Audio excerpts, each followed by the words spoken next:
ഇന്ന് ഇങ്ങനൊരു കൊടും കുറ്റവാളി, കൈപ്പത്തി പോലും നഷ്ടപ്പെട്ട ഒരു വ്യക്തി, ഇത്രയും കൊടും ക്രൂരതകൾ നടത്തിയ ഒരു വ്യക്തി ജയിൽ ചാടി എന്ന് പറയുന്നത് ഭീതി ഉണ്ടാക്കുന്ന ഒരു കാര്യം തന്നെയാണ്.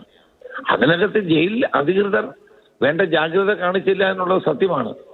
ഇതുപോലുള്ള സെൻട്രൽ ജയിലുകളിൽ വധശിക്ഷയ്ക്ക് വിധിച്ചവരുണ്ട്, തൂക്കിക്കൊല്ലാൻ വിധി, അതോടൊപ്പം തന്നെ ജീവപര്യന്തം തടവ് ശിക്ഷ ലഭിച്ചവരുണ്ട്. ഇങ്ങനെയുള്ള കൊടും കുറ്റവാളികളെ നിരീക്ഷിക്കാനും അവരെ നിയന്ത്രിക്കാനും ഒക്കെയുള്ള ഉത്തരവാദിത്വം ജയിൽ അധികൃതർക്കുള്ളതാണ്. ഈ കണ്ണൂർ ജയിലിനെ പറ്റി വലിയ പരാതി എല്ലാ കാലത്തും ഉള്ളതാണ്. പൊളിറ്റിക്കൽ നെക്സസ് വിത്ത് ക്രിമിനൽസ് ഇതെപ്പോഴും ഉള്ളതാണ്. അപ്പം ഞാൻ ആഭ്യന്തരമന്ത്രിയായ കാലത്ത് ഞങ്ങൾ പീരിയോഡിക്കൽ റിവ്യൂ നടത്തുമായിരുന്നു ജയിലുകളിലെ സുരക്ഷയെ സംബന്ധിച്ച്. അതൊക്കെ നടത്തിയാൽ മാത്രമേ ഇതുപോലുള്ള സംഭവങ്ങൾ ഉണ്ടാകാതിരിക്കുകയുള്ളൂ. മുഖ്യമന്ത്രി ഇത് ചെയ്തിട്ടുണ്ടോ എന്ന് എനിക്കറിയില്ല. ഏതായാലും ചെയ്തിട്ടില്ല എന്നുള്ളതാണ് ഇതിലൂടെ മനസ്സിലാക്കാൻ കഴിയുന്നത്.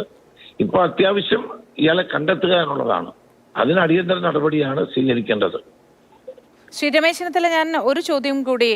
ഇതൊരു കേവലം ജാഗ്രത കുറവായി നമുക്ക് കാണാൻ കഴിയുമോ? സുരക്ഷാ വീഴ്ച അല്ലെങ്കിൽ നിരീക്ഷണത്തിലെ കുറവ് അങ്ങനെ മാത്രം നമുക്ക് കാണാൻ കഴിയുമോ? ഒരു വലിയ പിന്തുണ ഇതിൽ ലഭ്യമായിട്ടുണ്ടാവില്ലേ? ഇത്രയും വലിയൊരു മതിൽ ചാടി ഈ കമ്പി മുറിച്ച് പുറത്തു കടക്കുകയും ഒക്കെ ചെയ്യുന്നത്. തീർച്ചയായിട്ടും അയക്കൊരു ഔട്ട്സൈഡ് ഹെൽപ്പ് ഉണ്ടായി കാണും.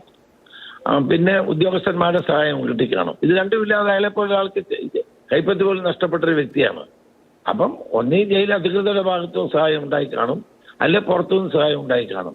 അതല്ലാതെ കണ്ണൂർ സെൻട്രൽ ജയിൽ പോലെയുള്ള അതീവ സുരക്ഷാ മേഖലയിൽ നിന്ന് ഇതുപോലൊരു വ്യക്തിക്ക് ജയിൽ ചാടാൻ കഴിയില്ല എന്നാണ് എൻ്റെ നിഗമനം.